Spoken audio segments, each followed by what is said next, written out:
اچھا، اب ایک اور چیز بڑا اہم جس پر ایک فیصلہ وزیراعظم صاحب کی طرف سے کیا گیا، وزیراعظم صاحب کو سراہا بھی گیا کہ جو گندم بحران کو لے کر اور چینی بحران کو لے کر رپورٹ پبلک کی گئی۔ اب وزیراعظم صاحب نے خود یہ اعلان کیا تھا کہ 25 اپریل کو مزید اس کے حوالے سے تفصیلات سامنے آئیں گی، فورنزک آڈٹ رپورٹ جو ہے وہ سامنے آئے گی۔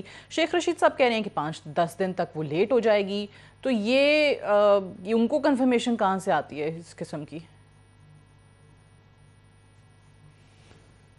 پہلے یہ بتائیے کہ کیا حمود الرحمان کمیشن رپورٹ آئی تھی؟ نہیں۔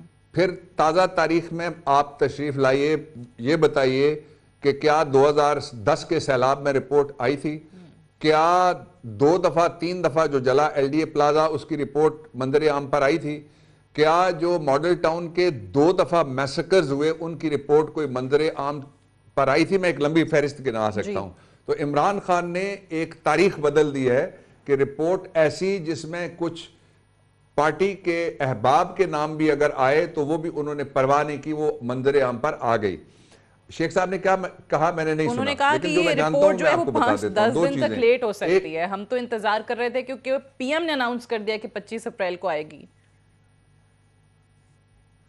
نہیں، ایک تو یہ کہ پی ایم نے ہی کہنا ہے کہ یہ اگر کوئی اس کی تیاری میں کوئی پی ایم کوئی بتائے گا کہ تیاری میں تاخیر ہے تو 5-10 دن سے کوئی فرق نہیں پڑنے والا، لیکن میری اطلاع یہ ہے کہ جو پی ایم کہہ رہے ہیں وہ ٹھیک ہے۔ لیکن دوسرا اس کا پہلو دیکھ لیجئے کہ اگر 10 دن بعد بھی آتی ہے تو آئے گی کس کے پاس؟ پرائم منسٹر کے پاس جائے گی۔ کس نے آپ کے سامنے رکھنی ہے؟ میڈیا کے سامنے پرائم منسٹر نے رکھنا ہے، اور اس پہ ایکشن کا فیصلہ کس نے کرنا ہے؟ وہ پرائم منسٹر نے فیصلہ کرنا ہے۔ پہلے بھی اسی طریقے سے ہوا ہے۔ اس لیے جو آبجیکٹیولی کرنے والی بات یہ ہے کہ رپورٹ جب بھی آئے گی اس کے اوپر عمل درآمد ہوگا، اور صرف ایک رپورٹ نہیں ہے، ایک رپورٹ چینی کے حوالے سے، دوسری گندم کے حوالے سے، دونوں پہ عمل درآمد ہوگا انشاءاللہ۔ ٹھیک ہے۔ اچھا، اب ایک اور سوال، کیونکہ یہ تنقید ہوئی، یہ جو آپ نے کہا یہ تو بالکل بجا ہے، اس پہ تو ہم بھی بات کر چکے ہیں کہ آج سے پہلے یہ مثال نہیں ملتی کہ ایک وزیر اعظم خود ایک رپورٹ پبلک کرنے کا حکم دے اور اپنے ہی لوگوں کے نام آنے کے بعد اس طریقے یوزلی وہ ردی کی ٹوکری کی نظر کر دی جاتی ہیں، ایسی رپورٹس کبھی سامنے نہیں آتی ہیں، تو اس پہ تو ہم انہیں سراہتے ہیں۔ لیکن جن کے نام آ گئے، ایک تو باہر ہیں جہانگیر ترین صاحب جو بہت ہی کلوز تھے، اس طریقے سے اب وہ پارٹی میں انوالو نہیں ہیں، لیکن وہ ایک ٹاسک فورس کو ہیڈ کر رہے تھے، وہ تمام ذکر ہوا، انہیں اس سے ہٹا دیا گیا۔ لیکن خسرو بختیار پہ لوگوں نے تنقید کی اور یہ کہا کہ ان کا نام آنے کے بعد ان کو تو ایک بڑی وزارت نواز دی گئی۔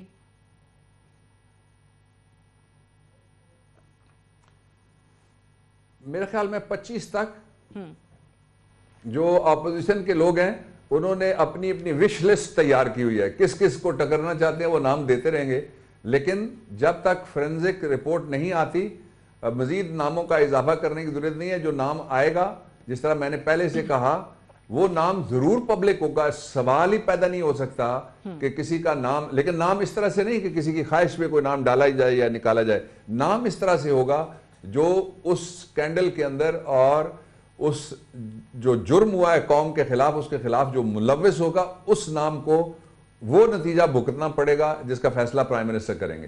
صحیح، لیکن ابھی کیونکہ وزارت ان کو ایک اور دے دی گئی اور بڑی وزارت سے نواز دیا گیا تو اس پہ لوگ سوال اٹھا رہے ہیں۔ بہرحال 25 کا انتظار کرتے ہیں کہ وہ فورنزک آڈٹ رپورٹ کے بعد کیا فیصلہ ہوتا ہے۔ اچھا، ایک منٹ سادیہ، سوری جی ڈاکٹر صاحب، سوری دیکھیے، اپوزیشن لیڈر کو آپ جانتی ہیں نا، جو کہتے تھے میں کورونا کے ساتھ لڑنے کے لیے آیا ہوں، جی سب نے کہا جی آیانو آ جائیں آپ لڑیں۔ اب وہ آپ کو پتہ ہے ان کی عمر کتنی ہو گئی ہے؟ پلک جھپکتے ہی آپ کو پتہ ہے ان کی امیونٹی کتنی گر گئی ہے؟ پلک جھپکتے ہی آپ کو پتہ ہے کہ ان کو ڈاکٹر نے گھر سے نکلنے سے منع کر دیا ہے، پلک جھپکتے ہی۔ اور آپ کو پتہ ہے کہ انہوں نے اپنی ساری جتنی بھی کمائی تھی اس میں سے جو صابن کی ٹکیا نکالی، اس کو اگر آپ ٹکیا کہنا چاہیں تو آپ کی مرضی ہے۔ اس لیے یہ پریزیوم نہ کریں وہ لوگ کہ جنہوں نے کبھی اس سے پہلے ایسا کام نہیں کیا کہ عمران خان کو کوئی روک سکے گا، تبدیلی کو کوئی نہیں روک سکتا۔ ٹھیک ہے۔ اچھا، یہ شہباز شریف صاحب کا آپ نے ذکر کر دیا، ان پہ میں بعد میں آتی ہوں، ایک سوال ان کے حوالے سے بھی میرے ذہن میں آ رہا ہے جو آپ نے ساری چیزیں گنوائیں، کیونکہ نیب نے اب ان کو آگے کی تاریخ دے دی اور جواب جمع کرانے کے لیے کہا ہے۔ لیکن جن 2 ناموں کا ہم ذکر کر رہے ہیں پی ٹی آئی کے، جہانگیر ترین صاحب اور خسرو بختیار صاحب، یہ ایک رپورٹ ہو گئی، 25 اپریل تک چلیں انتظار کرتے ہیں۔ ایک اور چیز سامنے آئی، پاور سیکٹر سکینڈل کی انکوائری ہوئی، اس کی رپورٹ بھی وزیر اعظم صاحب کو پہنچی. اب اس رپورٹ میں جہانگیر ترین اور مخدوم خسرو بختیار کا ذکر بھی کیا گیا ہے. اس میں یہ کہا گیا ہے کہ جہانگیر ترین اور خسرو بختیار کے پاور پلانٹس بھی غیر منصفانہ منافع کمانے میں مصروف ہیں. دونوں کے پاور پلانٹس 4 ارب 88 کروڑ روپے اضافی کمائیں گے جو انہوں نے معاہدہ کر رکھا ہے. اب وزیر اعظم صاحب کو پیش کی گئی ہے، آپ کو لگ رہا ہے کہ اس پہ بھی وزیر اعظم صاحب ایکشن لیں گے؟ یہ 3 جگہ جائے گی. ایک تو یہ I P Ps independent power projects ہیں، ان کے حوالے سے یہ رپورٹ ہے.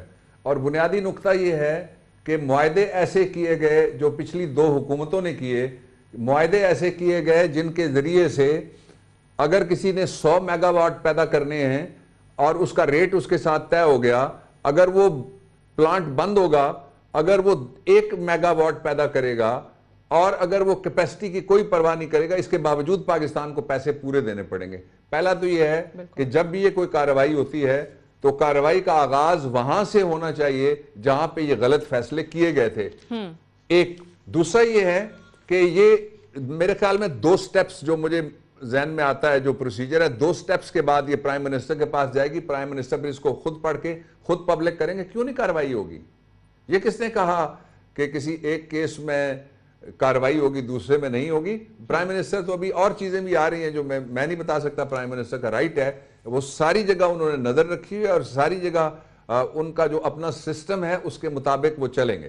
ٹھیک ہے، آپ کہہ رہے ہیں کہ یہ بھی رپورٹ پہلے جیسے آٹے کے حوالے سے رپورٹ اور چینی بحران کے حوالے سے رپورٹ سامنے آئی، اس پر بھی وزیر اعظم صاحب انکوائری کریں گے. اور کچھ اور آپ نے وہ تشنگی رہ گئی ہے کیونکہ آپ نے ذکر نہیں کیا کہ کچھ اور چیزیں بھی ہیں جو وزیر اعظم صاحب خود بتائیں گے، کچھ اور رپورٹس ہیں، بتا دیتے آپ تو اچھا ہو جاتا. لیکن بہرحال موونگ آن، آپ کے پی ٹی آئی کے کراچی سے، کیونکہ ہم سندھ کے حوالے سے بات کر رہے تھے، کراچی سے اسپیشلی پاکستان تحریک انصاف کو بہت بڑا مینڈیٹ ملا اور پرسوں یہ خبر آئی کہ نجیب ہارون جو ہیں انہوں نے استعفیٰ دے دیا. وہ الگ بحث ہے کہ اگر واقعی وہ استعفیٰ دینے میں سنجیدہ تھے تو ایز پر رولز وہ اسپیکر نیشنل اسمبلی کو استعفیٰ دیتے. بہرحال انہوں نے وزیر اعظم کو خط لکھا اور کہا کہ وزیر اعظم صاحب اس کو فارورڈ کر دیں.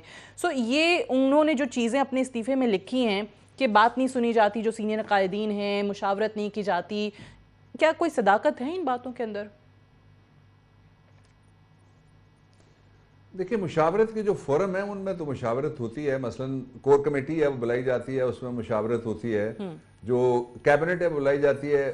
بڑے ادارے تو یہی ہیں، ایک پارٹی کا ادارہ ہے. اب مجھے نہیں پتا کہ ان کی اسپیسیفک شکایت کس سے ہے. پی ایم صاحب مل نہیں رہے نا، ٹائم نہیں دیتے. ڈاکٹر صاحب یہ بڑے لوگوں کو شکایتیں ہیں پارٹی کے اندر. ایک طرف آپ کہتے ہیں کہ اتنے بڑے بڑے بحران ہیں اور کسی وقت اگر کوئی ٹائم نہیں دیتے تو یہ شکایت نہیں ہو سکتی، اس کو ٹائم مینجمنٹ کہہ لیں، تھوڑی رعایت کر دیں. ٹائم مینجمنٹ جو ہے وہ کہہ سکتے ہیں. اس کو تعداد کو کم کیا جائے، ڈاکٹر ظفر مرزا کو ہٹایا جائے. گو کہ فیصلے میں اس کا ذکر نہیں تھا بٹ ریمارکس کی حد تک یہ بات ضرور کی گئی تھی. اس پہ آپ کی رائے کیا ہے چیف جسٹس آف پاکستان کی طرف سے حکومت کی پرفارمنس کو لے کر جو یہ سوالات اٹھائے گئے؟ دیکھیں، پہلی بات یہ ہے کہ یہ کیس سب جوڈس ہے، اس لیے میں اس کیس کے حوالے سے میں بات نہیں کروں گا. دوسرا یہ ہے کہ جو ملک میں جمہوریت کی اور نظام کی اصل خوبصورتی ہوتی ہے وہ صرف اور صرف اداروں کی آزادی ہے.